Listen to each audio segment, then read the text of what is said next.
Jallian വാലാ bag ഓരോ ഭാരതീയൻ്റെയും ഹൃദയത്തിൽ എന്നുമെന്നും ഓർത്തിരിക്കുന്ന ഒരു പുണ്യമായിട്ടുള്ള, പവിത്രമായിട്ടുള്ള, വിരോജ്വലമായിട്ടുള്ള ഒരു പ്രദേശമാണ്. അവിടേക്കും സുവർണക്ഷേത്രത്തിലേക്കുമുള്ള ഒരു യാത്രയിലാണ് ഞാനും എൻ്റെ സഹപ്രവർത്തകരും.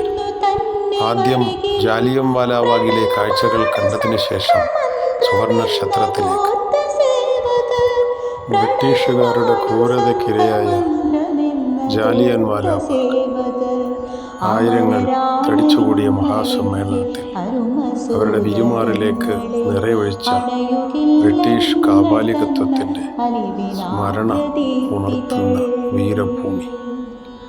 ആയിരങ്ങൾ രക്ഷപ്പെടാൻ വേണ്ടി ഓടിക്കൂടിയപ്പോൾ വീണു മരിച്ച വലിയ കിണർ നമുക്കിവിടെ കാണാൻ സാധിക്കും. അതേപോലെ ബുള്ളറ്റുകൾ വന്ന് തറച്ച ഭിത്തി മാർക്ക് ചെയ്തിരിക്കുന്നതും ഇവിടെ കാണാം. ജാലിയൻ വാലാ ബാഗിലെ വീരസ്മരണകൾ ഉറങ്ങുന്ന ആ ഭൂമിയിലൂടെ ഒരു സഞ്ചാരം, അത് ജന്മജന്മാന്തരങ്ങളായിട്ടുള്ള ഒരു പുണ്യമായി ഞാൻ കരുതുന്നു. ഇതാണ് ഞാൻ നേരത്തെ പറഞ്ഞ ആ ബുള്ളറ്റുകൾ വന്ന് തറച്ച ആ പ്രദേശം മാർക്ക് ചെയ്തിരിക്കുക.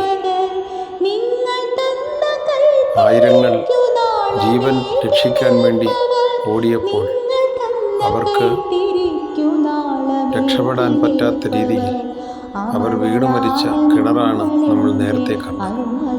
അതിനു ചുറ്റും അതിന് സാക്ഷിയായിട്ട് വളർന്നു പന്തലിച്ച് നിൽക്കുന്ന ഒരു വടവൃക്ഷം. വീരന്മാരുടെ ഭൂമി അതിമനോഹരമായ പുൽത്തകടിയോടുകൂടി വീരസ്മരണകൾ ഉണർത്തി ഇവിടെ പരിലസിക്കുകയാണ്. ഇതാണ് വീരന്മാരുടെ സ്മരണ ഉണർത്തുന്ന സ്തൂപം. ഈ വീരഭൂമിയിലേക്ക് ധാരാളം സഞ്ചാരികൾ എത്തിക്കൊണ്ടേയിരിക്കുകയാണ്. വിവിധ ഭാഷകൾ സംസാരിക്കുന്ന, വിവിധ വേഷങ്ങൾ ധരിച്ചിട്ടുള്ള ധാരാളം ആളുകൾ ഈ ജാലിയൻ വാലാ ബാഗ് കാണാൻ ദിവസേന എന്നോണം എത്തിക്കൊണ്ടിരിക്കുന്നു. ഈ സ്തൂപത്തിൻ്റെ ചുറ്റിനും നല്ല തെളിമയാർന്ന ജലത്തിൽ ആമ്പലുകൾ അവിടെ ഇവിടെയായിട്ട് വിടർന്നു നിൽക്കുന്ന മനോഹരമായ കാഴ്ചയും നമുക്ക് ഇതിൻ്റെ ഭംഗി വർദ്ധിപ്പിക്കുന്നതായി തോന്നും. അതിൻ്റെ ഇരുവശങ്ങളിലുമായിട്ട് മനോഹരമായ പൂക്കൾ നമ്മളെ വല്ലാതെ ആകർഷിക്കുന്ന ഒരു അനുഭൂതിയാണ്. വീരന്മാരുടെ നെഞ്ചിലേക്ക് ബുള്ളറ്റ് അയച്ചപ്പോൾ അത് കൊള്ളാതെ ഭിത്തിയിൽ തറച്ച മറ്റൊരു സ്ഥലം. അതിനു മുൻപിൽ മനോഹരമായി സജ്ജീകരിച്ചിരിക്കുന്ന പൂന്തോട്ടം. വിടർന്നു നിൽക്കുന്ന ആ പൂക്കൾ ആ വീരന്മാരുടെ സ്മരണകൾ അയവിറക്കുന്നുണ്ടാവും.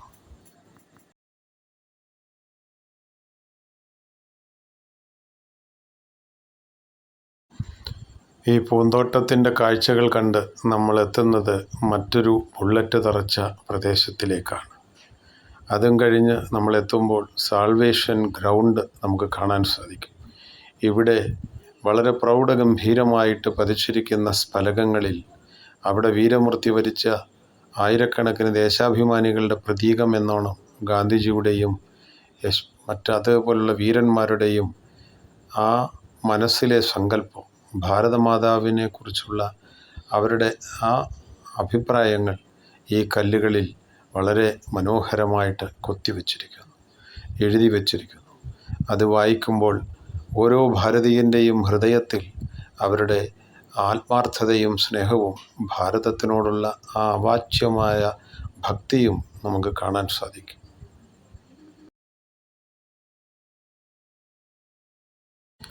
ജാലിയൻ വാലാ ബാഗിലെ കാഴ്ചകൾ കഴിഞ്ഞ് ഞങ്ങൾ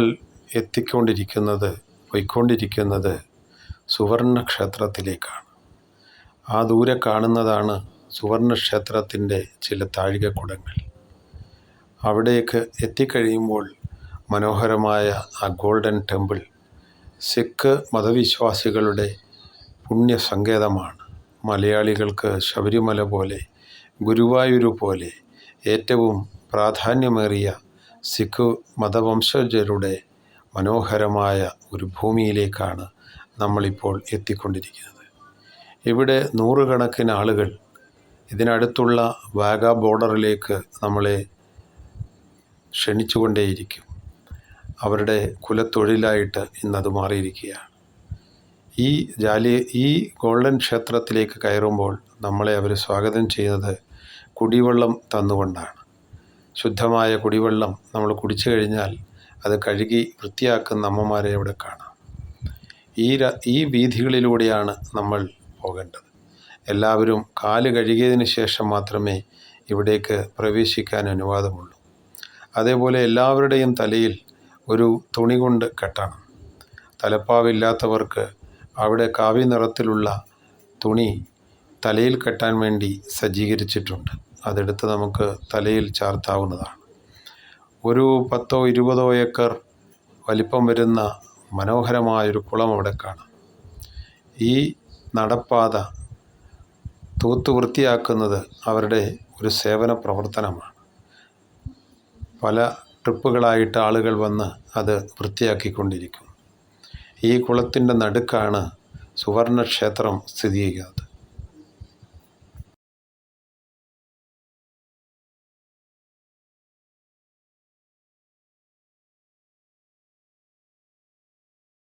നമ്മളിനിയും കാണാൻ പോകുന്നത് സിഖ് പുരോഹിതന്മാരുടെ ഒരു വലിയ ഉദ്ബോധനമാണ്. അത് സശ്രദ്ധം കേട്ടുകൊണ്ടിരിക്കുന്ന വിശ്വാസി സമൂഹത്തെയും നമുക്കവിടെ കാണാം.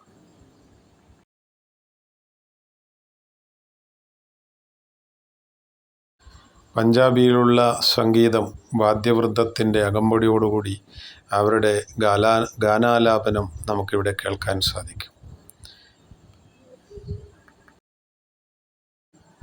അത് കഴിഞ്ഞ് നമ്മൾ എത്തുന്നത് വെളിയിലേക്ക് ഇറങ്ങുമ്പോൾ നേരത്തെ ഞാൻ പറഞ്ഞ ആ കാല് കഴുകുന്ന ഒരു സംവിധാനം ഇവിടെ കാണാം. ക്ഷേത്രത്തിലേക്ക് പ്രവേശിക്കുന്നതിന് മുമ്പ് ആ വെള്ളത്തിൽ കാല് കഴുകണം. നമുക്ക് പഞ്ചാബികളുടെ വസ്ത്രശാല അതിനടുത്ത് ഉള്ളത് കാണാൻ സാധിക്കും. വീരന്മാരുടെ ഒരു ചിത്രം ഭിത്തിയിൽ ആലേഖനം ചെയ്തിരിക്കും. ജലം വിതരണം ചെയ്യുന്ന വീണ്ടും ഒരു സെൻറ്റർ നമുക്കിവിടെ കാണാൻ സാധിക്കും. എന്നോടൊപ്പം എൻ്റെ കൂടെ വന്ന വിവിധ സംസ്ഥാനങ്ങളിലെ സഹപ്രവർത്തകരാണിവർ.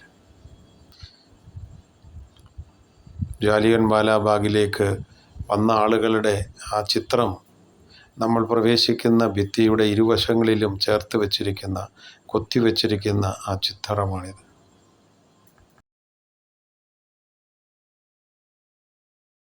നേരത്തെ പറഞ്ഞ ആയിരങ്ങൾ വീണു മരിച്ച കിണറാണിത്. ഈ കിണറ്റിലാണ് അഭയം തേടി ഓടിയവർ വീണു മരിച്ചത്. നേരത്തെ ഞാൻ പറഞ്ഞ വീരന്മാരുടെ ആ വീരസ്മരണകൾ, ഭാരതമാതാവിനോടുള്ള അവരുടെ കാഴ്ചപ്പാടുകൾ കൊത്തിവെച്ചിരിക്കുന്ന ശിലാഫലകങ്ങൾ, ഒരു പുസ്തകശാല അമ്പലത്തിൻ്റെ വിശാലമായ ആ കുളത്തിൻ്റെ നടുക്ക് സുവർണക്ഷേത്രം നിൽക്കും. വീഥികൾ മനോഹരമാണ്. ഒരിക്കൽ കൂടി ഈ പുണ്യസങ്കേതത്തിലെത്താൻ സാധിച്ചെങ്കിൽ എന്ന ആഗ്രഹത്തോടു കൂടി മടങ്ങുന്നു.